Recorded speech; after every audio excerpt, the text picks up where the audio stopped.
देखते हैं, जैसे हम परमेश्वर के वचन से सीख रहे हैं बुलाहट के बारे में, मसीह जीवन की बुलाहट, उसके बारे में हम सीख रहे हैं। ठीक है ना। उसको अब्राहम के जीवन से लेकर हम सीखना शुरू किया था, तो हम आगे उसी बात को लेकर आज सीखेंगे। हमारी बुलाहट कितनी ऊंची है, हम सीख रहे थे हमारी बुलाहट क्या है, पवित्र है, स्वर्गीय है और परमेश्वर के राज्य और उसकी महिमा के लिए हम ऊंची बुलाहट से बुलाए गए लोग हैं। इसलिए पतरस पौलुस कहते हैं कि अपनी बुलाहट को क्या करो, अपनी बुलाहट को, चुने जाने को क्या करो, प्रमाणित करने के लिए, सिद्ध करने के लिए क्या करना है, यत्न करना है। हमने कुछ करना है। तो इसलिए अति जरूरी है हमारे लिए कि हम परमेश्वर के वचन को क्या करें, सीखें।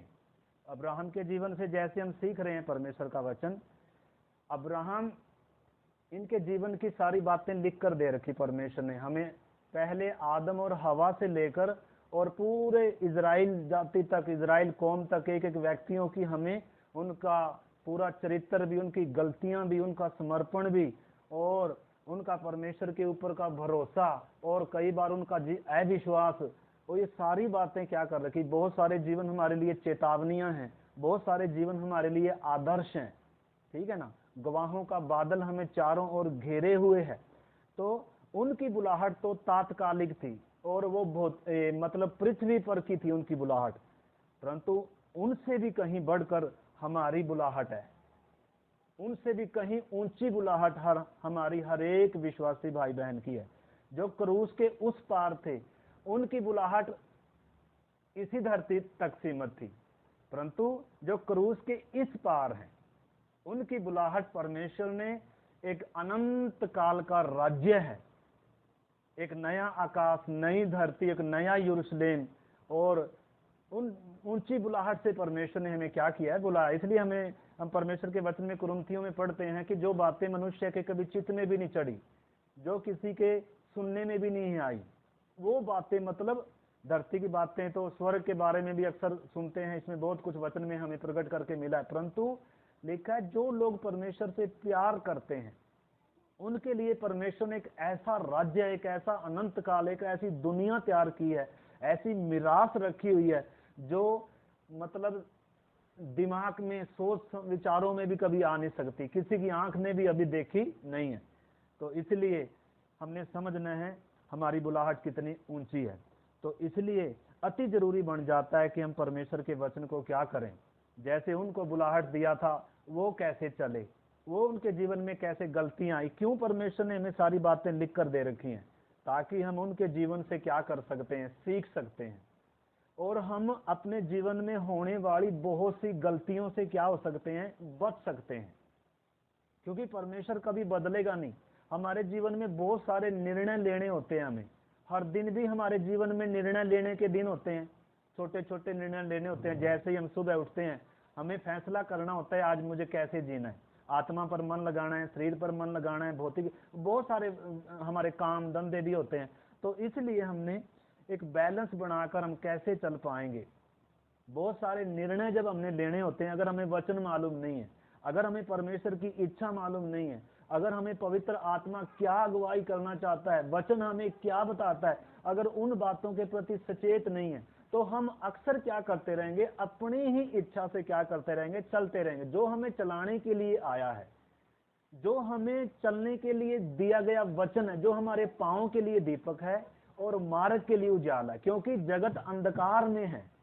इस अंधकार में अगर इस वचन की ज्योति हमारे पास नहीं है, जैसे अगर रात को अंधेरे में चलते हैं, अगर लाइट नहीं है तो पक्का अंधेरे में गिरेंगे, ये ठोकर खाएंगे, गड्ढे में गिरेंगे, और रास्ता हमें क्या नहीं होगा, मालूम नहीं होगा किधर जाना है, कौन से रास्ते से हमें चलना है, क्योंकि अंधकार है।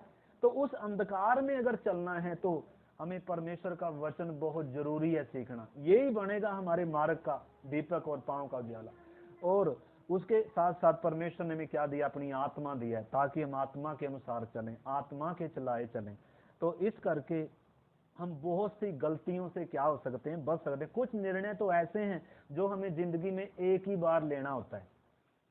अगर वो निर्णय हमने अपनी मर्जी से ले लिया, अपनी इच्छा के अनुसार ले लिया, अपनी बुद्धि, लिखा है ना, अपनी समझ का सहारा नहीं लेना, संपूर्ण मन से परमेश्वर पर, यहोवा पर भरोसा रखना, ठीक है ना। तो इसलिए अगर जो बहुमूल्य जीवन के हमारे निर्णय हैं, जैसे उदाहरण के तौर पर शादी है, शादी में एक ही बार निर्णय लेना होता है।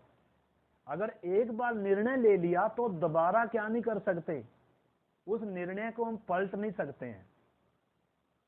फिर तो हम जो हमने निर्णय लिया है उसका परिणाम हमें इस जीवन में भी, हमारी पीढ़ियों में भी और अनंत काल में भी उसका क्या होगा, असर होगा। उसमें ना तो माफी मांग सकते, ना हम उसको क्या कर सकते, सुधार सकते। इसलिए अगर हमें पहले से ही कुछ बातें, अपनी बुलाहट की गंभीरता, परमेश्वर की सिद्ध इच्छा मेरे जीवन से क्या है, अगर वो काश हमें पहले से ही मालूम हो जाएं, तो हम बहुत सारी गलतियों से, बहुत सारे उल्टे निर्णय लेने से हम क्या हो सकते हैं, बच सकते हैं। अन्यथा फिर बाद में हमें पछताना पड़ेगा, काश मुझे किसी ने बताया होता, काश मुझे पहले परमेश्वर का वचन मालूम होता, काश मुझे अपनी बुलाहट पहले से मालूम होती, तो मैं ये निर्णय लेने से, ये गलत फैसला लेने से मैं बच सकता था। और फिर क्या रह जाता है, पछतावा रह जाता है। परंतु एक पेज के समान, कॉपी में पेज में अगर गलत लिखा गया, उसको फाड़ के हम फेंक सकते हैं। ऐसे ही हम क्या नहीं कर सकते, उन बातों को रबड़ से मिटा भी नहीं सकते, और अपनी जिंदगी में से उन पेजों को क्या भी नहीं कर सकते, फाड़ कर फेंक भी नहीं सकते हैं। तो इसलिए हर दिन निर्णय लेने के दिन है। और कुछ निर्णय तो ऐसे हैं जो बहुमूल्य निर्णय हैं, एक ही बार हमें जिंदगी में वो निर्णय लेना होता है। अगर एक चूक होगी हमारे से, एक गलती होगी हमारे से, तो फिर जिंदगी भर उसका हमें क्या करना पड़ेगा, परिणाम भुगतने पड़ेंगे। क्योंकि परमेश्वर का वचन गलातियों 6:7 कहता है, धोखा न खाओ, परमेश्वर ठट्ठों में उड़ाया नहीं जाता। मनुष्य जो कुछ बोता है वो ही क्या करेगा, काटेगा, और हमें काटना पड़ेगा, ठीक है ना। उसको हम क्या नहीं कर सकते, माफी मांगकर उन चीजों को हम सुधार नहीं सकते फिर। तो इसलिए अति जरूरी है, एक विश्वासी ने जैसे ही उद्धार हुआ, उसका मुख्य काम क्या है, वचन को सीखना।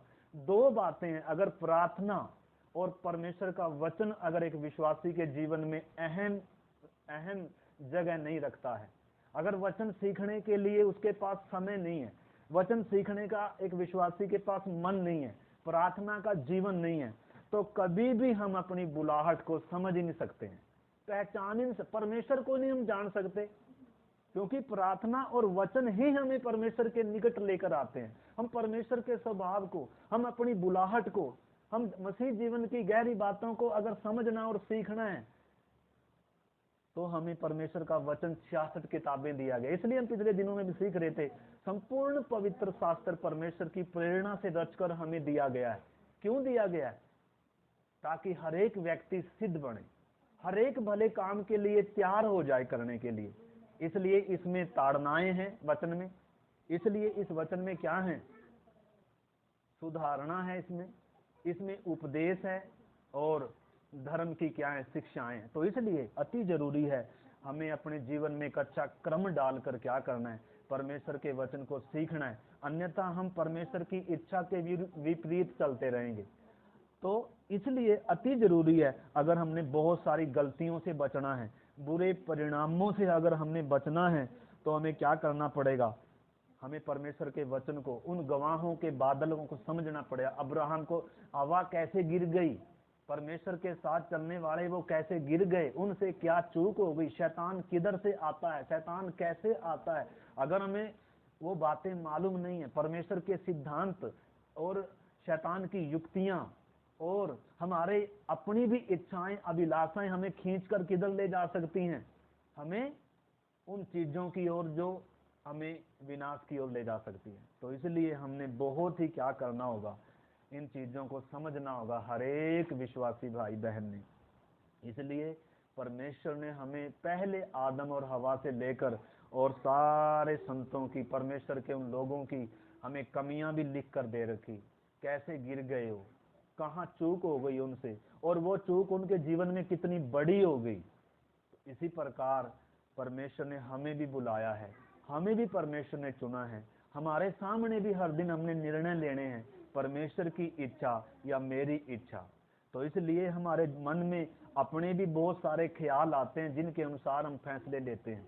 शैतान भी हमारे मनों में क्या करता है, विचार डालता है, उसके अनुसार भी हम निर्णय ले सकते हैं। और परमेश्वर का वचन और पवित्र आत्मा भी हमारे जीवन की अगुवाई करता है, उसके अनुसार भी हम निर्णय ले सकते हैं।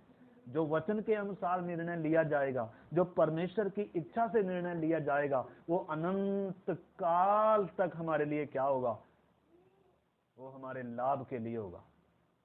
ठीक है ना। तो बहुत सारे हम दुखों से, ठोकर खाने से बच सकते हैं, भटकने से बच सकते हैं, बहुत सारे पापों को करने से, गलत निर्णय लेने से हम बच सकते हैं। कब?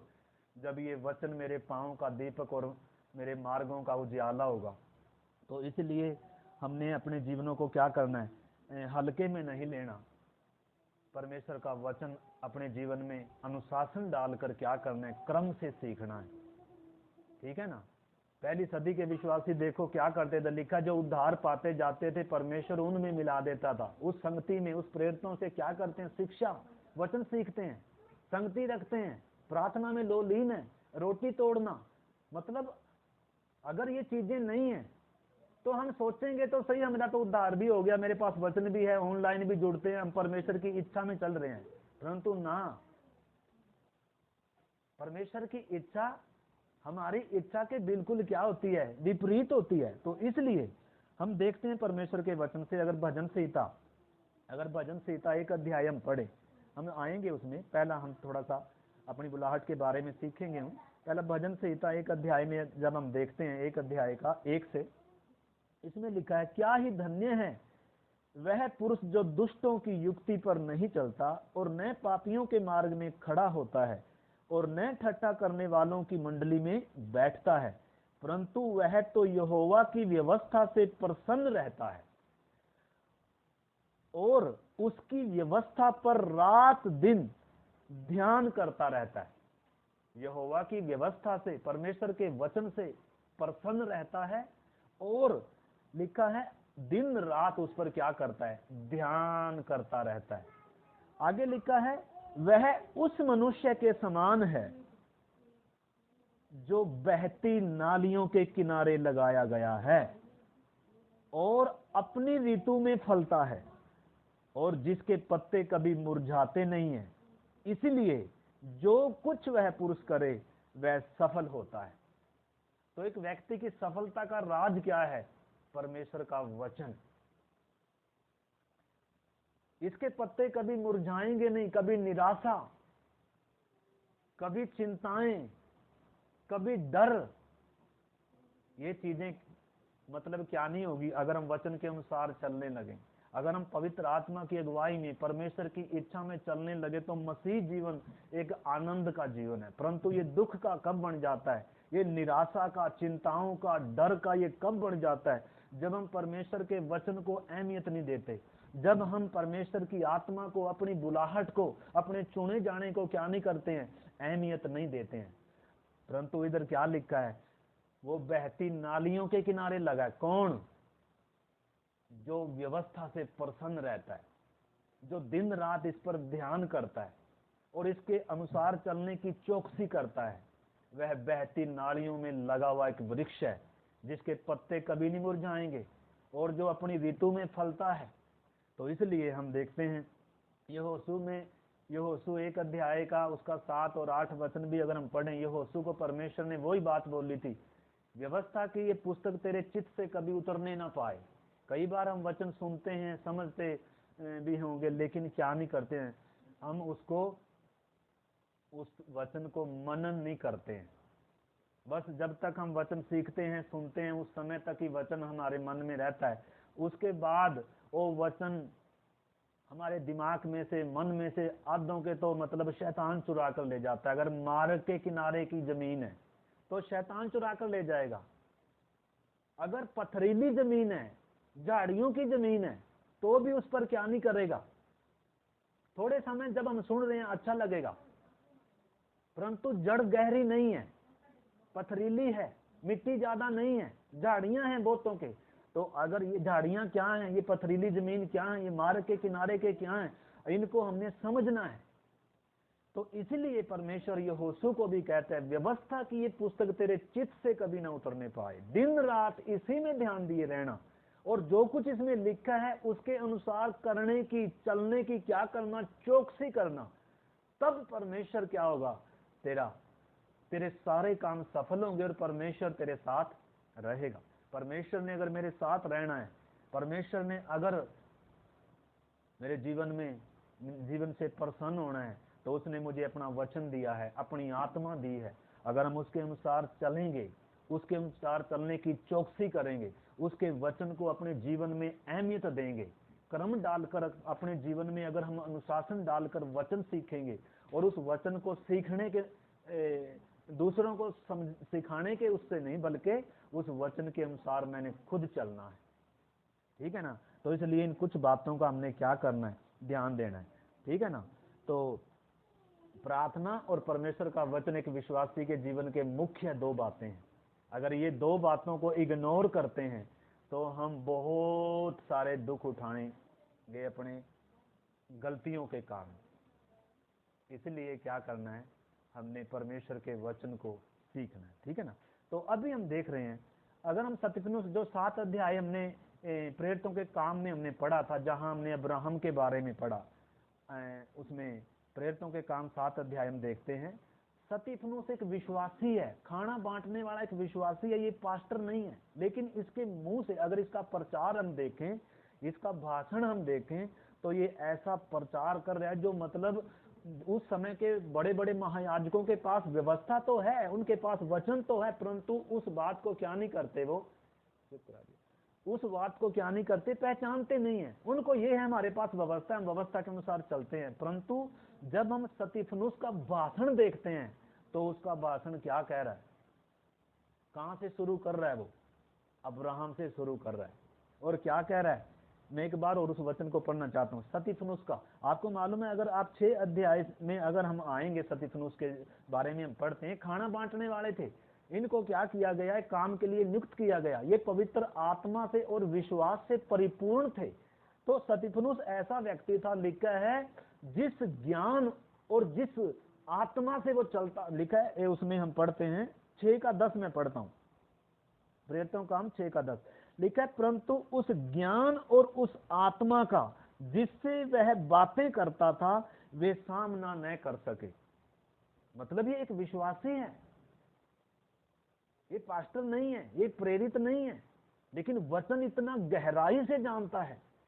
लिखा है, जिस ज्ञान और जिस आत्मा से ये बात करता है, उन फरीसियों से, उन महायाजकों से, उन व्यवस्थापकों से, लिखा उनके पास कोई उनके पास जवाब नहीं था, उनका मुंह बंद कर देता था। तो इधर हम आगे देख सकते हैं इसका पूरा, अगर आप आगे ध्यान से उसका सतिफनुस का जीवन अगर मनन करें, तो जब ये सतिफनुस का भाषण जब उसने शुरू किया, तो वो क्या कह रहा है 7 का 1 में, तब महायाजक ने कहा, क्या ये बातें सच हैं?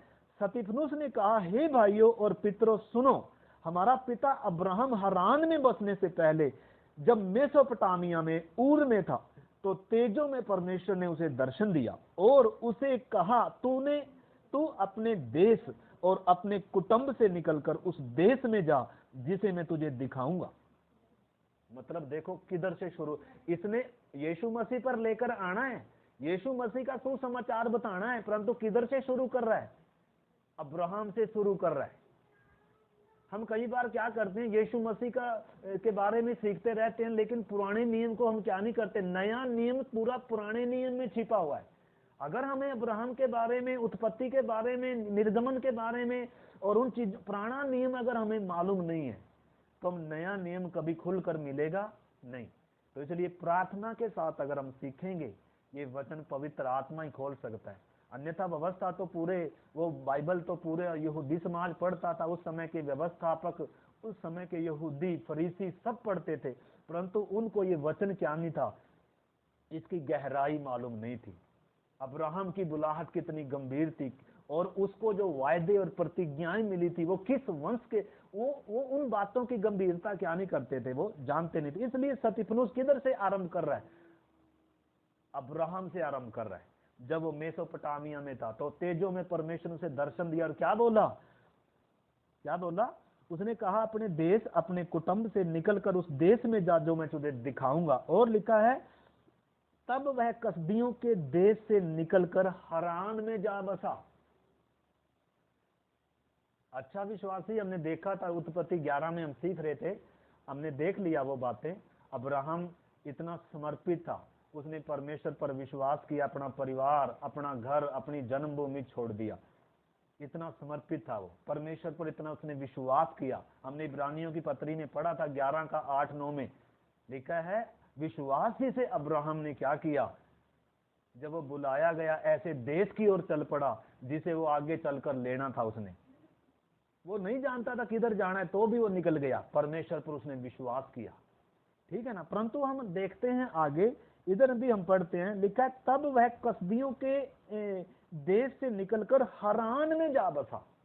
और लिखा है उसके पिता की मृत्यु के बाद परमेश्वर ने उसको वहां से इस देश में लाकर बसाया। तो सत्यपन उसका जीवन कितनी गहराई से जानता है, उसका पूरा भाषण पढ़े, पूरी बातें बता रहा है, पुराने नियम को लेकर नए नियम में जोड़ रहा है।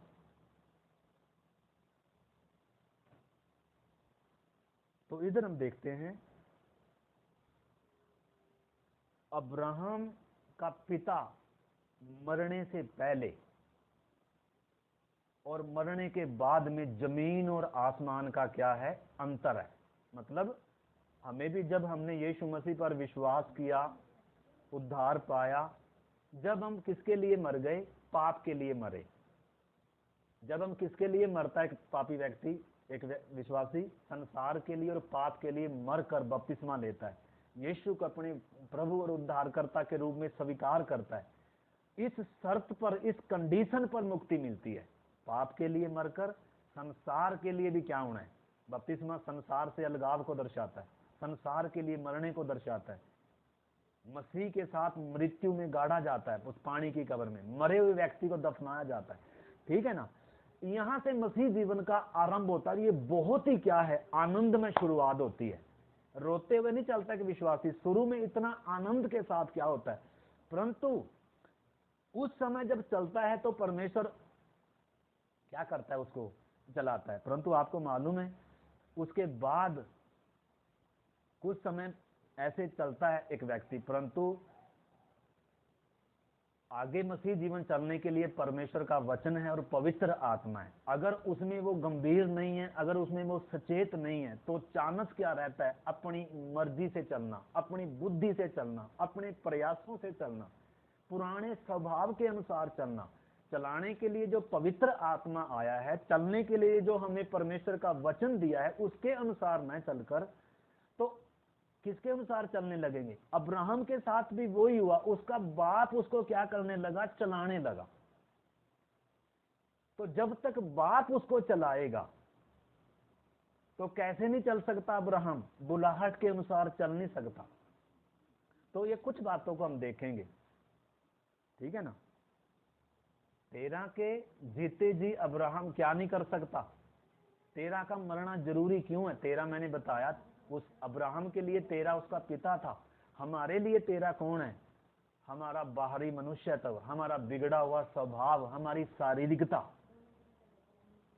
ये हमें चलाएगी। ये हमें अपना आपा, अपनी इच्छाएं बहुत प्यारी हैं और हम इनके अनुसार क्या करने लग जाएंगे, चलने लग जाएंगे। जब तक ये इच्छाएं मरेंगे नहीं, परमेश्वर बात नहीं करेगा, परमेश्वर अगुवाई नहीं करेगा। अब्राहम के समान हमने भी विश्वास किया, बपतिस्मा लिया, यीशु को उद्धारकर्ता करके स्वीकार किया, परंतु चलते चलते हम अपनी इच्छा के अनुसार चलने लग गए, हम अपनी बुद्धि के अनुसार चलने लग गए। पवित्र आत्मा कहीं पीछे रह गया, परमेश्वर का वचन हमारे लिए कहीं पीछे छूट गया और हम इस चीज में तृप्त रह गए। हम हरान में आकर तृप्त हो गए, जैसे अब्राहम हरान में आकर क्या हो गया, तृप्त हो गया, संतुष्ट हो गया, क्योंकि उधर उसको आशीष भी मिल रही है। परंतु आपको मालूम है, ये आशीष इसके लिए थोड़ा बुलाया था परमेश्वर ने उसको, वास्तव में अभी तक भी अब्राहम को अपनी बुलाहट मालूम नहीं है। कब तक मालूम नहीं होगी? जब तक इसका बाप जिंदा है। तो इसलिए कुछ बातों को हम देखेंगे, कुछ बातों को हम देखेंगे। अगर तेरा जिंदा है, आपको मालूम है उत्पत्ति 11 अध्याय का 31 वचन, उत्पत्ति 11 अध्याय का 31 वचन में और उत्पत्ति 12 अध्याय का 1 वचन में 16 सालों का तकरीबन क्या है, 15 सालों का गैप है। इन 15 सालों में अब्राहम को अपनी बुलाहट मालूम नहीं है। कुछ बातों को इधर हम देखेंगे। पहली बात तो अब्राहम को विश्वास की जरूरत ही नहीं है। कब तक? जब तक उसका बाप चला रहा है, क्योंकि उसका बाप चला रहा है ना उसको। उसी प्रकार जब तक हमारा अपनी इच्छाएं हमें चला रही हैं, हमें विश्वास की जरूरत ही नहीं है। विश्वास से क्या? विश्वास मतलब विश्वास जब है जब हम अपनी इच्छाओं को क्या करेंगे, अपने प्रोग्राम को, अपनी योजनाओं को क्या करेंगे, बंद करेंगे। परमेश्वर की इच्छा, क्योंकि परमेश्वर ने हमें अपनी इच्छा के लिए बनाया है, परमेश्वर ने हमें अपनी इच्छा के लिए बुलाहट दी है। हमारी इच्छा उसमें 1% भी नहीं, 100% परमेश्वर की इच्छा। इसलिए एक विश्वासी का समर्पण होना, प्रभु मेरी इच्छा नहीं, तेरी इच्छा मेरे जीवन में क्या हो, पूरी हो। परंतु अब्राहम का पिता जब तेरा जिंदा है तो उसको क्या क्या मालूम नहीं है। पहली बात तो उसको विश्वास की जरूरत नहीं है, उसका बाप चला रहा है उसको, ठीक है ना। और जैसे चलना चाहिए वैसा चलेगा भी नहीं। तो इधर हम देखते हैं अब्राहम को विश्वास की जरूरत नहीं है। दूसरी बात, अब्राहम अपनी बुलाहट की गंभीरता को कभी क्या ही नहीं कर सकता, समझ भी नहीं सकता। तीसरी बात, अब्राहम से परमेश्वर क्या भी नहीं करेगा, बात भी नहीं करेगा, क्योंकि परमेश्वर अपनी बात के मानने जाने से प्रसन्न होता है। आपको मालूम है पहला सैमुएल और 15 अध्याय का अगर 22 वचन हम पढ़ते हैं, उसमें लिखा है क्या परमेश्वर होम बलियों से और बलिदानों से प्रसन्न होता है। सुन, लिखा है मानना तो बलि चढ़ाने से और कान लगाना मेढ़ों की चर्बी चढ़ाने से क्या है, उत्तम है। परमेश्वर अपनी बात के मानने जाने से प्रसन्न होता है। अगर मैं परमेश्वर की बात नहीं मानता, परमेश्वर की आत्मा की अगुवाई को नहीं मानता, अगर मैं वचन को ही नहीं पढ़ता या मानता या उसको मेरे पांव का दीपक नहीं बुनाता, अगर मैं परमेश्वर के लिए बलिदान चढ़ाऊं, परमेश्वर के लिए सेवा करूं, परमेश्वर की आराधना करूं, परमेश्वर को प्रभु प्रभु कर कर पुकारूं, परमेश्वर की इच्छा से मुझे कोई वास्ता ही ना हो, तो परमेश्वर मुझे पहचानने से भी इनकार करता है। परमेश्वर मेरा परमेश्वर प्रभु होने से भी इनकार करता है। यीशु ने कहा तुम मुझे क्यों प्रभु प्रभु क्या कहते हो जब मेरी बातों को नहीं मानते। तो परमेश्वर अपनी बात के माने जाने से प्रसन्न होता है। तो इसलिए हम देखते हैं अब्राहम को क्या क्या मालूम नहीं है। तीसरी बात, परमेश्वर उससे बात नहीं करेगा। चौथी बात, वायदे और प्रतिज्ञाएं कभी भी उसे क्या नहीं होगी, मिलेंगी नहीं, जब तक क्या है, जब तक बाप चला रहा है। अब्राहम भी संतुष्ट था, उसने सोचा शायद ये अहरान देश कनान देश ही है, शायद इसी देश के लिए मुझे बुलाया गया था। परंतु उसकी आंख तब खुली, उसकी समझ में तब आया जब उसका बाप मर गया और तब परमेश्वर की आवाज आई। तो चौथी बात हम देख रहे हैं, अब्राहम का पिता जब तक जिंदा है। चौथी बात, अब्राहम को प्रतिज्ञाएं और वायदे भी नहीं मिले। और पांचवी बात, पर अब्राहम उस बुलाहट के अनुसार और परमेश्वर के वचन के अनुसार चल ही नहीं सकता जब तक उसका बाप चलाएगा, जब तक उसका बाप जिंदा है। उसी प्रकार जब तक हम अपनी इच्छा के लिए मरते नहीं है, बाप के लिए तो हम पहले से मर गए, संसार के लिए भी मर गए बपतिस्मे में, हालांकि हर रोज मरना है उसके लिए भी, परंतु अपने आपे के लिए, अपनी योजनाओं के लिए, अपने प्रोग्रामों, क्योंकि परमेश्वर का प्रोग्राम है मेरे लिए। एक बीच में मेरा प्रोग्राम अड़ रहा है, बीच में मेरी इच्छाएं अड़ रही हैं, मेरी इच्छाएं भौतिक हैं। इसलिए अगर मैं अपनी इच्छा से चलूंगा तो परमेश्वर की इच्छा से निकल जाऊंगा और ऐसी ऐसी गलतियां भी कर बैठेंगे जो हमें परिणाम जिनके भुगतने पड़ेंगे, क्योंकि जो कुछ बोएंगे वो हमें काटना पड़ेगा। तो इसलिए अति जरूरी है अपनी बुलाहट की गंभीरता को समझे। शुरू से ही जब हमने उद्धार पाया, शुरू से ही क्रम डालें वचन सीखने का, अन्यथा बहुत सारी गलतियां हमसे हो जाएंगी और वो कभी फिर क्या नहीं हो पाएंगी, सही नहीं कर पाएंगे हम। कितनी गलतियां हमने की हैं, कितनी गलतियां हमसे हुई हैं। काश हमें उस वचन की गंभीरता, अपने बुलाहट की, अपने चुने जाने की गंभीरता उस समय मालूम होती, तो वो जो निर्णय लिए गए वो निर्णय शायद हम ना लेते।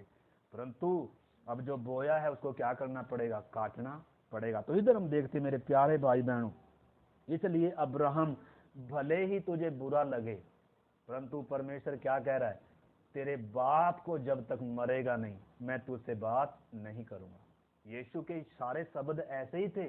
जो कोई अपने माँ से, बाप से बढ़कर या मुझसे बढ़कर अपने माँ बाप भाई बहन किसी और संबंध को अगर प्यार करता है, किसी और को अगर अहमियत देता है, या अपने आपे को भी अगर नहीं त्यागे, अपनी सलीब भी अगर हर रोज ना उठाए, तो वो मेरे पीछे चल ही नहीं सकता, वो मेरा चेला हो ही नहीं सकता, वो उस राज्य के योग्य है ही नहीं है। इसीलिए एक विश्वासी ने क्या करना है? इन गंभीर बातों को समझना। यीशु मसीह की शिक्षाएं, अपनी सलीब हर दिन उठाना, तंग मार्ग में चलना। यीशु से पूछा गया, हे प्रभु, क्या उद्धार पाने वाले थोड़े ही हैं? यीशु ने क्या कहा?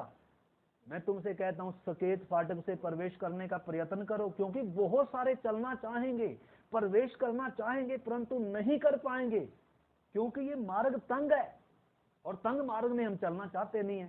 तंग मार्ग में आज एक विश्वासी आना चाहता। आज मसीह जीवन बहुत आराम का जीवन बना दिया गया। ना तो वचन सीखना, ना प्रार्थना करना, और ना क्या है, कोई बाइबल क्लास नहीं है, कोई शिक्षा। मतलब क्या, बस ऑनलाइन 1 घंटे के लिए थोड़ा जुड़ गए, हमें तसल्ली होगी कि शायद यही मसीह जीवन है, यही है मेरी, ऐसे ही हमने क्या करना है, चलना है। नहीं मेरे प्यारे भाई बहनों, हमारी बुलाहट इससे कहीं ऊंची है, और हमें फिर बाद में पछताना पड़ेगा। बहुत सारी चीजें हम गलत कर बैठेंगे। अब्राहम ने क्या किया, आगे चलकर हम देखेंगे। तो इधर हम देखते हैं, हमारे साथ भी ये बातें हमारे जीवन में भी लागू हैं, जो अब्राहम के जीवन में लागू थी। जब तक बाप चलाएगा, मैं तुझसे बात नहीं करूंगा। तो इसलिए परमेश्वर के वचन से हम सीख रहे हैं, हमें अपनी बुलाहट को, अपने चुने जाने को पहचानना है, प्रयत्न करना है, वचन सीखना है, नोट्स बनाए, जो हम सीख रहे हैं उसको क्या करें। अगर बाद में मनन नहीं करते हैं, सिर्फ जब हम सुन रहे हैं, तभी बहुत सारे विश्वासी ऐसे हैं, बस जब सुन रहे हैं ऐसे ही सुन रहे हैं, आधा उड़ गया ऊपर से, आधा बाद में शैतान ने चुरा लिया, क्योंकि बाद में उसको क्या नहीं किया, मनन नहीं किया। आपको मालूम है, अंताकिया की कलीसिया में कुछ ऐसे विश्वासी थे उस समय, लिखा है, जो सिखाया जाता था वो पवित्र शास्त्र में प्रतिदिन ढूंढते थे कि ये बातें यूं ही हैं भी हैं, या हमें मुझे गलत सिखाया जा रहा है। अब मैं आपको कुछ गलत सिखाऊंगा, आपको क्या मालूम? आप कैसे पहचानोगे सही और गलत को? कैसे पहचानोगे जब आपको खुद वचन मालूम नहीं है? इसलिए संडे स्कूल रखे गए हैं, इसलिए हमें क्या किया गया है, वचन की शिक्षा के लिए आज कितने कितने साधन है हमारे पास। अगर फिर भी हम वचन नहीं सीखते हैं, फिर भी वचन को अहमियत नहीं देते हैं, तो हम अपनी बुलाहट को अहमियत नहीं दे रहे हैं, हम परमेश्वर को अहमियत नहीं दे रहे हैं, अपने चुने जाने को हम पहचान नहीं रहे हैं।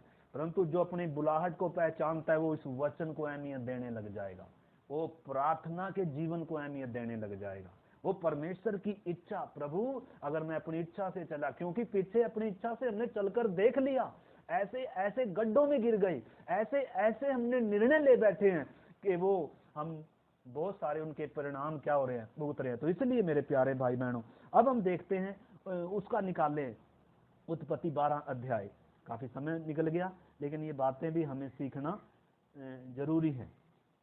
12 अध्याय का 1 से लिखा है, जब उसका पिता मर गया, तब यहोवा ने अब्राहम से कहा, अपने देश और अपने कुटुंब और अपने पिता के घर को छोड़कर उस देश में चला जा जो मैं तुझे दिखाऊंगा। ये पहले भी बोला था, ऐसे ही 15 साल पहले, और निकल भी पड़ा था, लेकिन अपने बाप को साथ लेकर चला था। बाप को लेकर नहीं चला था, परंतु बाप इसको लेकर चला था। लिखा है, तेरा अपने पुत्र अब्राहम को लेकर चला। चलना किसे था? वास्तव में इसने क्या करना था? छोड़कर, बुलाहट अब्राहम को मिली थी, अब्राहम के बाप को नहीं थी। अब बुलाहट, अब्राहम के और भी भाई थे, अपने पिता को बोल सकता था, मुझे परमेश्वर ने ऊंचे मतलब से बुलाया है, मुझे विश्वास से चलना होगा, हे पिता मैं तुझे प्यार करता हूं, परंतु और भी भाई हैं, उनको उनके जिम्मे दे सकता था। परमेश्वर अकेले अकेले को बुलाता है। आप यशाया 51 अध्याय में हम पढ़ते हैं, कह रहा है हे यहोवा को ढूंढने वालों, हे परमेश्वर के खोजियो, लिखा है अपने चुने जाने, अपनी बुलाहट को जानो। लिखा है मैंने अब्राहम को कैसे बुलाया, आप उसमें पढ़ लेना, ऐसे करके कुछ लिखा है। लिखा है जब अब्राहम, मैं एक वचन पढ़कर सुनाना चाहता हूं आपको, यशाया 51 अध्याय का एक वचन। इसमें लिखा है हे धर्म पर चलने वालों, हे यहोवा को ढूंढने वालों, कान लगाकर मेरी सुनो। जिस चट्टान से तुम खोदे गए हो और जिस खदान में से तुम निकाले गए हो उस पर ध्यान करो। लिखा है अपने मूल पुरुष अब्राहम और अपनी माता सारा पर ध्यान करो। लिखा है अपने मूल पुरुष अब्राहम पर और अपनी माता सारा पर ध्यान करो। सब विश्वासियों से बोला जा रहा है, सब इजरायलियों से बोला जा रहा है। ये इजरायलियों के लिए भी है, विश्वासियों के लिए भी है। कह जिस खदान से तुम खोदे गए उस पर ध्यान करो। पहली एक तो इसमें यह भी है कि जिस पाप की दल में हम फंसे हुए थे, हम किधर लगे हुए थे, किधर से हमें खोदा परमेश्वर ने, किधर से उस बदबू से निकाला, उस चट्टान में से खोद कर हमें निकाला। ठीक है ना। एक तो इसका वो संदर्भ है, लेकिन दूसरा संदर्भ इधर क्या है बताया जा रहा है। कह रहा है जिस चट्टान में से तुम खोदे गए, जिस खदान में से तुम निकाले गए। असल में अब्राहम के बारे में भी परमेश्वर बता रहा है, कह रहा है अपने मूल पुरुष अब्राहम और अपनी माता सारा पर ध्यान करो। जब वह अकेला था तब ही से मैंने उसको बुलाया और आशीष दी। यानी कि अकेले को परमेश्वर बुलाता है, पूरे परिवार को नहीं। अब्राहम को अकेले को बुलाया था, इसलिए यीशु ने कहा जो मेरे पीछे आना चाहता है, पहले अपनी पत्नी, बच्चे, माँ बाप, भाई बहन, यानी कि सबकी अकेले बुलाहट है। ये नहीं, आपने उस चीज को समझना है, नए नियम में पुराने नियम में उस अंतर को समझना है। तो मैं ये बताना चाह रहा हूं कि परमेश्वर ने अब्राहम को अब्राहम अपने पिता तेरह से अलग हो सकता था, अपने भाइयों को जिम्मेदारी सौंप सकता था, अपने बाप को बोल सकता था मुझे बुलाहट मिली है परमेश्वर की, परंतु या साथ भी चलना था तो खुद अब्राहम ने आगे चलना था, विश्वास से चलना था। परंतु अब्राहम अपने पिता से प्यार करता है, हम भी अपने परिवार से जुड़े होते हैं, हम भावनात्मक तौर पर जुड़े होते हैं। जब यीशु बोलता है मेरे से बढ़कर अपनी पत्नी से, अपने पति से, अपने बच्चों से, अपनी माँ से, अपने बाप से अगर प्यार करता है तो मेरे योग्य नहीं है। ये तलवार के समान है। यीशु ने कहा मैं तलवार चलाने आया, मैं तो अलग कराने आया, मेल मिलाप कराने थोड़ा आया। तो ये वचन कितने दर्द भरे हैं। परंतु हे अब्राहम तुझे दर्द होगा भले ही, परंतु तेरे बाप का मरना जरूरी है। तो इन भावनाओं को परमेश्वर, इन भावनाओं पर क्या चलाता है? तलवार चलाता है, इन संबंधों पर। ऐसा नहीं है कि परमेश्वर चाहता है कि मानो बाप से प्यार करें, माँ से, पत्नी से, बच्चों से प्यार करें, परंतु सबसे बढ़कर प्यार किसे करें? परमेश्वर को करें। परमेश्वर ये नहीं कहता कि मुझे ही प्यार करो और किसी को ना करो, परंतु पहला स्थान किसको? परमेश्वर को। पहला जगह किसको? परमेश्वर को। उसके बाद है बाकी सारे संबंध। परंतु अब्राहम के जीवन में परमेश्वर का स्थान किसने ले लिया? बाप ने ले लिया, क्योंकि प्यारा है। विश्वास से तो निकला था, परंतु हरान में जा बसा, हरान से आगे नहीं बढ़ेगा, क्योंकि अब्राहम के पिता को तो बुलाहट मालूम ही नहीं है, वो तो कैसे चलेगा आगे? बुलाहट तो अब्राहम की है ना। तो इसलिए जब हम उधर देखते हैं 12 अध्याय में हम आ रहे हैं, 12 अध्याय में हमने पढ़ा यहोवा ने अब्राहम से कहा अपने देश और अपने कुटुंब और अपने पिता के घर को छोड़कर उस देश में चला जा जो मैं तुझे दिखाऊंगा। अब अब्राहम की आंखें खुल रही हैं, 16-15 साल बाद आवाज आ रही है, अब इसको बहुत सारी चीजें समझ में आ गई। और मैं तुझसे एक बड़ी जाति बनाऊंगा और तुझे आशीष दूंगा और तेरा नाम महान करूंगा और तू आशीष का मूल होगा। जो तुझे आशीर्वाद दें उन्हें मैं आशीर्वाद दूंगा और जो तुझे कोसें उसे मैं शाप दूंगा। और आगे लिखा है और भूमंडल के सारे कुल तेरे द्वारा या तुझ में आशीष पाएंगे। भूमंडल के सारे कुल अगर तेरे द्वारा आशीष पाना है तो तुझे बहुत कुछ त्यागना है, तुझे विश्वास से चलना है। हमारे द्वारा भी अगर किसी ने आशीष पाना है तो वैसे ही नहीं मिलेगी। हमारे मुंह में से अगर जीवन का वचन निकलना है तो ऐसे नहीं निकलेगा। हमने अभी तक कुछ त्यागा नहीं, कुछ छोड़ा नहीं, कुछ हमारा समर्पण नहीं, कुछ हमारा त्याग नहीं है, कुछ हमने मसीह के लिए कुछ निंदा बदनामी कुछ उठाया नहीं, कुछ हमारे जीवन में समर्पण नहीं है, त्याग नहीं है, अनुशासन नहीं है, प्रभु के लिए प्यार नहीं है, सबसे पहला स्थान परमेश्वर को नहीं है, तो दुनिया हमारे जीवन से आशीष पा सकती है क्या? या हम अपनी बुलाहट को कभी पहचान सकते हैं क्या? या हम परमेश्वर की इच्छा में कभी चल सकते हैं क्या? या परमेश्वर हमसे कभी वायदे और प्रतिज्ञाएं कर सकता है क्या? तो इसलिए हमने इस चीज को समझना है। इसको वायदे कब मिल रहे हैं, परमेश्वर प्रतिज्ञा कब कर रहा है, परमेश्वर इससे बात कब कर रहा है, कब इसको कह रहा है कि तुझ में सारे भूमंडल लिखा है, भूमंडल के सारे कुल तुझ में तेरे द्वारा, तेरे वंश के द्वारा आशीष पाएंगे। यानी कि अब्राहम कितना आत्मा में कितना आनंदित होया होगा इस विषय को। ओहो, मैंने तो सोचा था हरानी के लिए मुझे बुलाया गया, मैंने तो सोचा था हरान देश ही कनान देश है, लेकिन अब इसकी आंखें खुल गई। ओहो, 15 साल पहले मैं चला तो था, लेकिन मुझे मालूम नहीं था मेरी बुलाहट इतनी ऊंची है। जब तक हम अपनी बुलाहट को नहीं पहचानेंगे, जब तक हमारा तेरा मरता नहीं है, हमारी अपनी इच्छाएं अभिलाषाएं मरती नहीं है, जब तक हमारी योजनाओं के अनुसार हम चलना बंद नहीं करते हैं। मसीह जीवन क्या है? अब मैं अपने लिए नहीं, मैं मसीह के लिए जीऊंगा, मसीह मुझ में जिएगा। वो इसलिए हमारे लिए मरा ताकि अब जो कोई जीवित है वो अपने लिए ना जीकर उसके लिए जिए। तो इसलिए मेरे प्यारे भाई बहनों, अब्राहम इधर आत्मा में कितना आनंदित हो। परमेश्वर कितना धन्यवाद, हे परमेश्वर धन्यवाद, तूने इतने दिन इंतजार किया। परमेश्वर इंतजार कर रहा है हमारे स्वयं के मरने का। हमारा कब हम अपनी इच्छाओं के लिए मरेंगे? जब तक हम अपनी इच्छाओं के लिए, अपनी सुख के लिए, अपने उन चीजों के लिए मरेंगे नहीं, तब तक पवित्र आत्मा अगुवाई नहीं करेगा, तब तक परमेश्वर अपनी उपस्थिति उस तरीके से नहीं देगा, क्योंकि परमेश्वर अपनी बात के माने जाने से प्रसन्न होता है।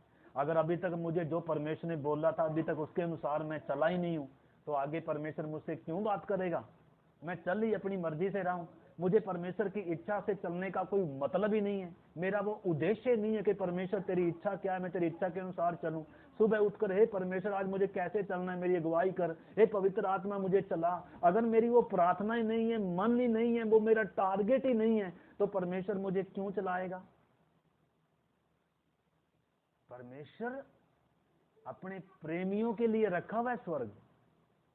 तो इसलिए हमने उन चीजों को समझना। मेरे प्यारे भाई बहनों, आज बहुत सारे विश्वासी हैं अपनी इच्छा के अनुसार निर्णय लेते हैं, अपनी समझ, वचन जो मर्जी बोलता रहे, वचन वो मानेंगे हम जो हमारे मतलब का है। जब बात आएगी छोड़ने की, जब बात आएगी त्यागने की, जब बात आएगी प्रार्थना वचन की, उसके लिए जब अनुशासन डालने के लिए, जब वचन सीखने की, या जब संसार से, पाप की बातों से, या अपनी लाभ की बातों को भी, पौलुस कहता है मैं अपने लाभ की बातों को भी हानि समझता हूं, उनको कूड़ा समझता हूं।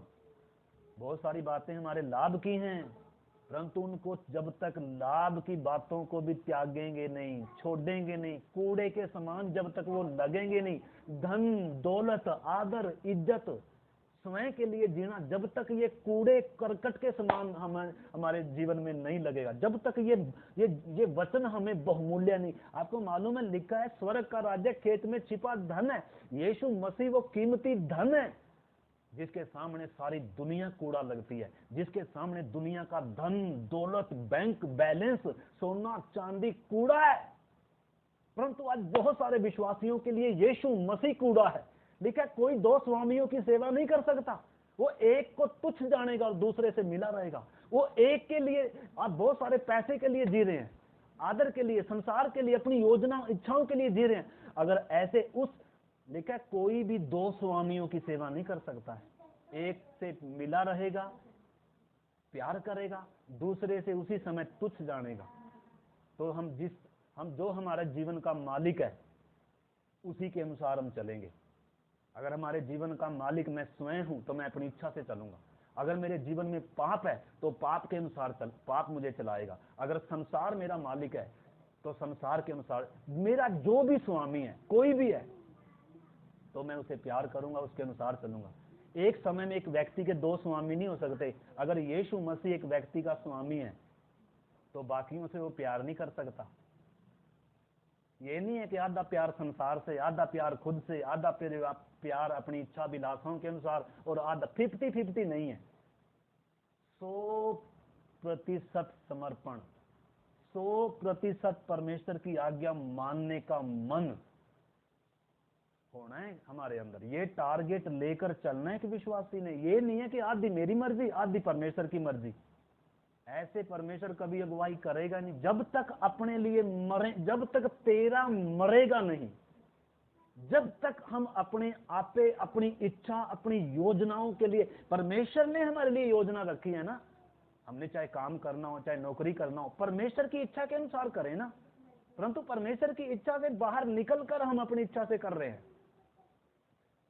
अगर अपनी इच्छा से करेंगे तो आत्मिक जीवन भी सूखता जाएगा, परमेश्वर बात भी नहीं करेगा और प्रतिज्ञा भी नहीं मिलेगी। जब समस्या आएगी तब पता चलेगा। उसने प्रतिज्ञा कर रखी, मैं तेरा चंगा करने वाला यहोवा परमेश्वर हूं। क्या प्रतिज्ञा नहीं है? क्या उसने प्रतिज्ञा नहीं कर रखी? कितनी नए नियम में कितनी प्रतिज्ञाएं, हजारों प्रतिज्ञाएं हैं। परंतु जब दुख आता है, बीमारी आता है, तब कहां गई हमारी प्रतिज्ञाएं? क्या हम उन प्रतिज्ञाओं को लेकर परमेश्वर के सामने आते हैं? क्या उन प्रतिज्ञाओं और वायदों पर विश्वास करते हैं? मुझे परमेश्वर ने वायदा दिया है, मुझे परमेश्वर ने प्रतिज्ञा की है, मैं तुझे कभी नहीं छोड़ूंगा, कभी नहीं त्यागूंगा, मेरे कोड़े खाने से तुम चंगे होगे।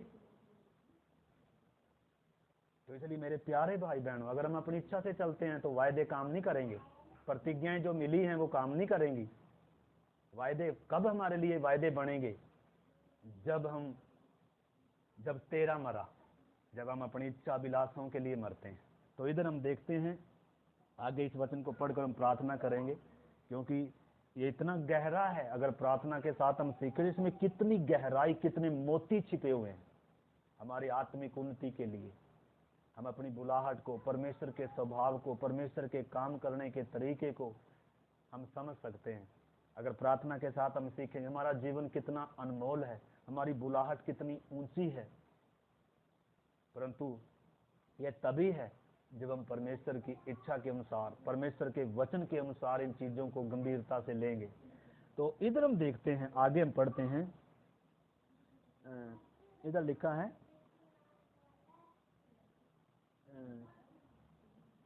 भूमंडल के सारे कुल तेरे द्वारा क्या पाएंगे? आशीष पाएंगे। तो वो हमने देख लिया था। मतलब इतनी बड़ी प्रतिज्ञाएं अब्राहम को मिल रही हैं, इतने उसको वायदे मिल रहे हैं, तेरे द्वारा, तेरे वंश के द्वारा मैं तुझे आशीष दूंगा। आपको मालूम है आज भी इजराइल देश कितना गर्व करता है। आज भी पूरे चारों तरफ दुश्मन देश बसे हुए हैं, उसके चारों हर समय हमला होता रहता है, फिर भी लेरी से बसा हुआ है, क्योंकि वायदे मिले हुए हैं, प्रतिज्ञाएं मिली हैं। अब्राहम का वंश हूं मैं अब्राहम की संतान हूं। आप इजराइल का इतिहास देख सकते हैं।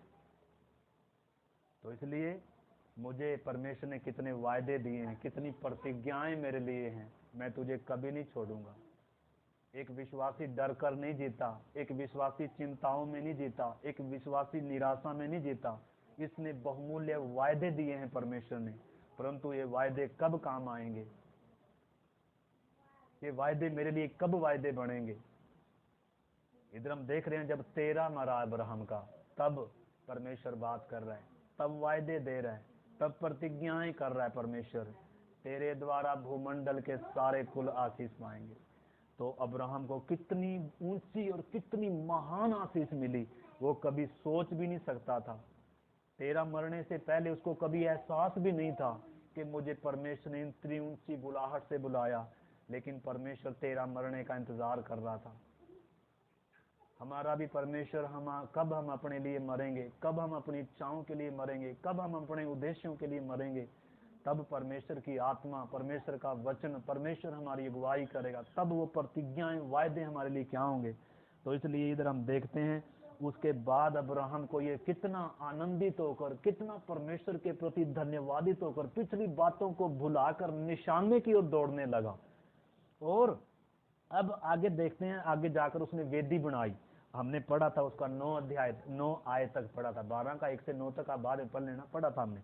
अब्राहम क्या बना रहा है, तंबुओं में आ गया, परदेसी और यात्री बन गया, वायदे मिल गए, प्रतिज्ञाएं मिल गई, बुलाहट पहचान ली, परमेश्वर की आवाज सुन ली, अब तंबुओं में वास कर रहा है, परदेसी का जीवन आ गया। और दूसरा, उसने वेदी बनाई। वेदी बनाने का मतलब परमेश्वर को बलिदान, परमेश्वर को समर्पित, परमेश्वर को अहमियत दे रहा है, वेदी बना रहा है। किसी ने नहीं कहा इसको वेदी बनाने के लिए, किसी ने नहीं कहा, परंतु जब इसको वायदे मिले, प्रतिज्ञाएं मिली, बुलाहट की गंभीरता मालूम हुई, अपने आप समर्पण आता है। बोलने से समर्पण नहीं आता, समर्पण अंदर से आता है।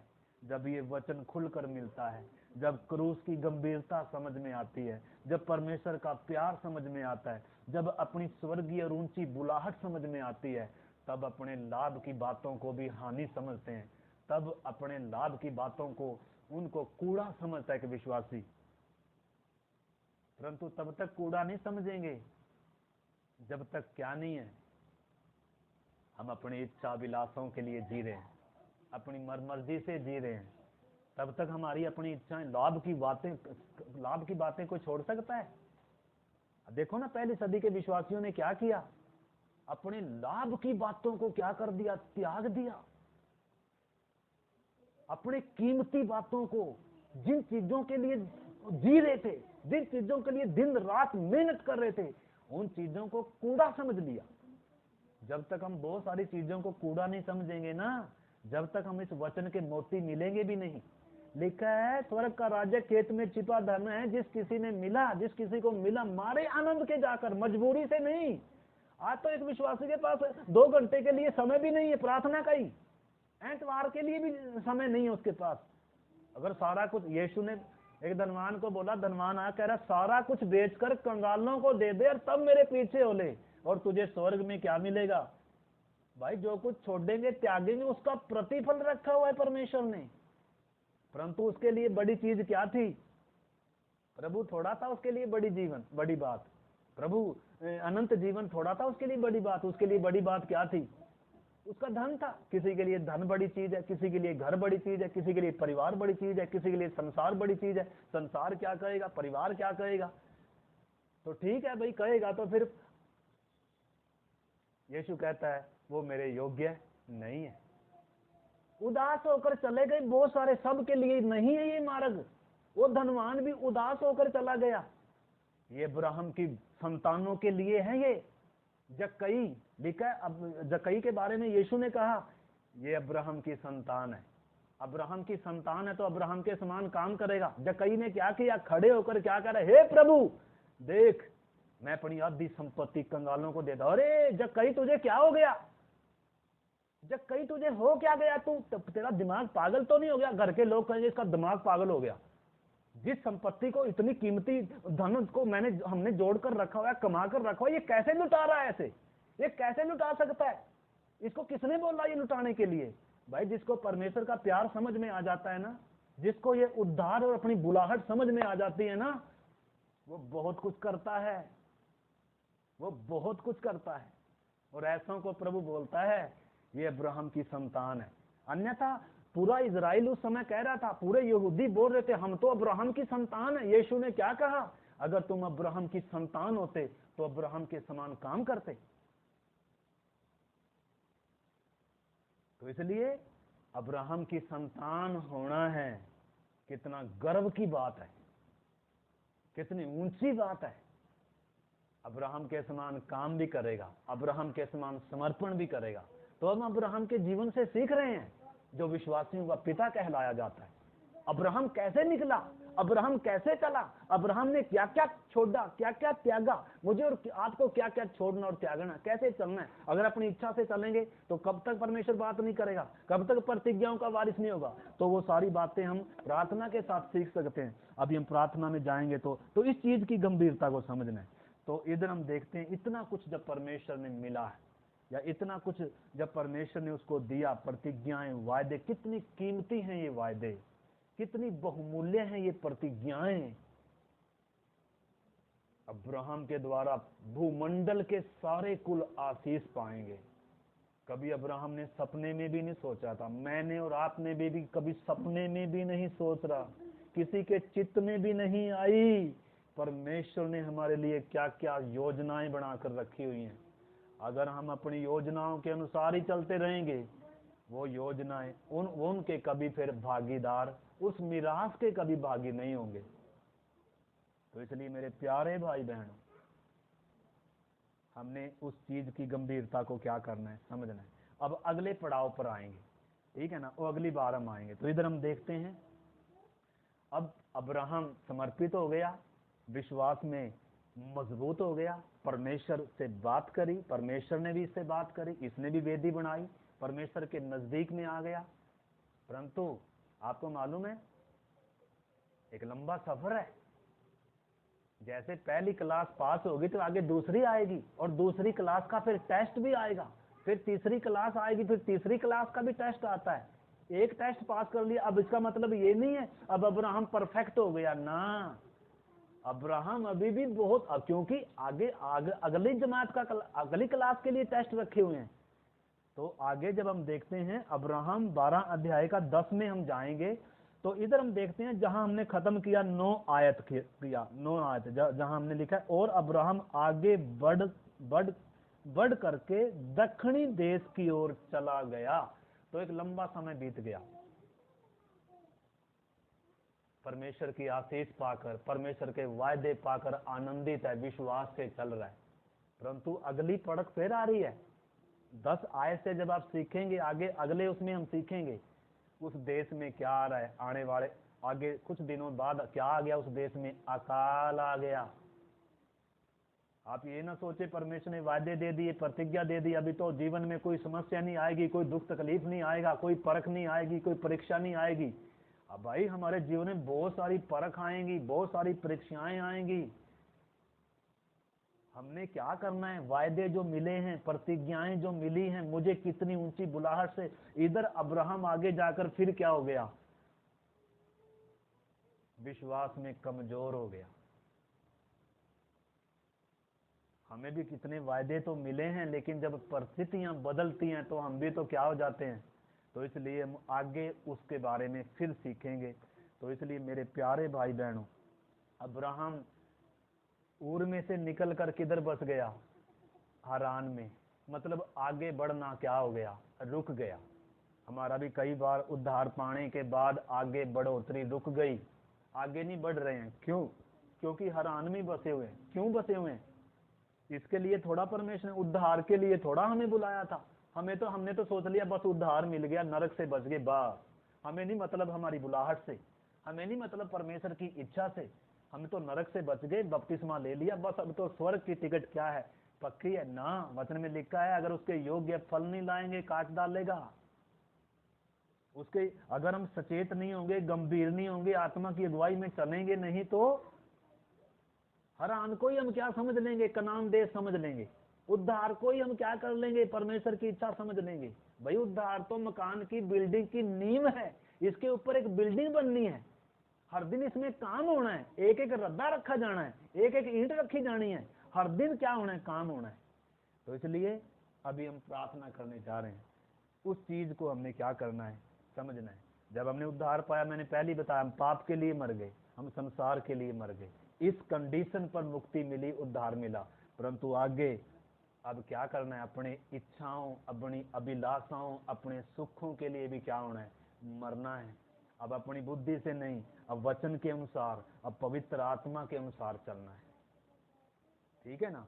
तो इसलिए जब तक तेरा मरेगा नहीं, जब तक ये बहुमूल्य आशीषें क्या नहीं होंगी। तो इसलिए आइए हम परमेश्वर से क्या करते हैं, प्रार्थना करते हैं और धन्यवाद करते हैं, ठीक है ना। तो हमें अपनी बुलाहट की गंभीरता को क्या करना है, समझना है। अब्राहम का गलतियों को भी लिख कर दे रखा, उसके समर्पण, उसकी उस बातों को लिख कर दे रखा, ताकि हर दिन हम वचन को पढ़ें। मुझे भी परमेश्वर ने बुलाया है, मुझे भी परमेश्वर ने अपनी बड़ी योजना के साथ मुझे रचा है, बनाया है, क्रूस पर बड़े उद्देश्य से आकर उसने अपना प्राण दिया, बड़े मतलब से आकर मेरे अंदर वास कर रहा है। इसलिए अब मुझे चलाने के लिए जब परमेश्वर आया है, मुझे चलाने के लिए जब पवित्र आत्मा है, परमेश्वर का वचन है, परमेश्वर ने अपने दासों को भी दिया है, तो अगर हम इन चीजों को इग्नोर करेंगे तो हम अपनी बुलाहट की गंभीरता को समझ नहीं रहे हैं। तो इसलिए हमने क्या सबक सीखा है, जो कुछ हम बोएंगे वो हमें क्या करना पड़ेगा, काटना पड़ेगा। तो हम हरान को क्या ना समझ लें, उद्धार को क्या ना समझ लें, परमेश्वर की बुलाहट ना समझ लें। ये तो शुरुआत थी। तो इसलिए आइए हम ऐसा ना हो कहीं हम बढ़ना आत्मा में बढ़ना रुक गया। कब रुक गया? जब हम अपनी इच्छा से चलने लगे, आत्मा की अगुवाई में ना चलकर, वचन के अनुसार ना चलकर, जब हम अपनी मर्जी से चलने लगे, अपनी मर्जी से चलना, अपनी मर्जी से करना, जी किया तो वचन पढ़ूंगा, जी किया तो प्रार्थना करूंगा, जी किया तो मतलब अपनी मेरे जीवन का कोई मालिक नहीं है, मेरे जीवन का कोई स्वामी नहीं है, मैं खुद का स्वामी हूं। मेरा तेरा या मेरा अपनी इच्छाएं, अभिलाषाएं, मेरा स्वयं का बिगड़ा हुआ स्वभाव ड्राइवरी की सीट पर बैठा है। मेरा बिगड़ा हुआ स्वभाव जब ड्राइवर की सीट पर बैठ गया, मेरा बिगड़ा हुआ स्वभाव जब मुझे चलाने लग गया, तो आत्मिकता खत्म हो जाएगी, धीरे धीरे जीवन सूखना आरंभ हो जाएगा और ये मुझे विनाश की ओर ले जाएगा। और लिखा है, आरंभ तो आत्मा में किया था। पौलुस गलातियों की पत्री में 3 अध्याय में लिखता है, हे निर्बुद्धि गलातियों, तुम्हें किसने मोह लिया? कह रहा तुमने आत्मा में आरंभ करके क्या आप शरीर में उसका अंत करोगे? आत्मा में शुरू होता है मसीह जीवन, कितना आनंद का जीवन होता है, लेकिन अंत किसमें होता है? ज्यादातर शरीर में। तो इसलिए मेरे प्यारे भाई बहनों, हमारा अंत किसमें होगा? बुलाहट से या शुरुआत से ज्यादा इंपॉर्टेंट क्या है? हमारा अंत कैसा होगा? क्या जब मैं मरूंगा या जब यीशु मसीह आएगा, क्या मैं विश्वास में पाया जाऊंगा? इसलिए आइए प्रार्थना के साथ आज जो हमने सीखा है, समय निकाल कर इसको फिर से क्या कर सकते हैं, आप इसको मनन कर सकते हैं। आइए हम प्रार्थना करते हैं। स्वर्गीय पिता, हम आपको धन्यवाद करते हैं आज के पवित्र वचन के लिए।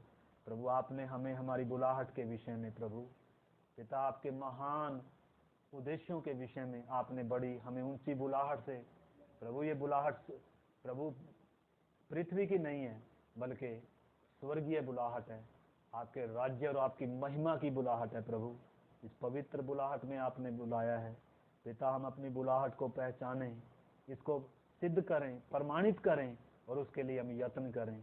हर दिन आपके वचन के अनुसार, आपकी आत्मा की, आपकी इच्छा के अनुसार चलने के लिए हमारे अंदर प्रभु वो मन आए। प्रभु आपके प्रति प्यार आए, संसार, पाप और इन चीजों के प्रति त्याग आए प्रभु पिता, ताकि हमारे जीवनों से हम आपकी मर्जी को पूरा कर सकें, आपकी सिद्ध इच्छा हम में पूरी हो सके। धन्यवाद आज के वचन के लिए पिता, ये वचन हम प्रत्येक की आत्मिक उन्नति और आशीष का कारण बने।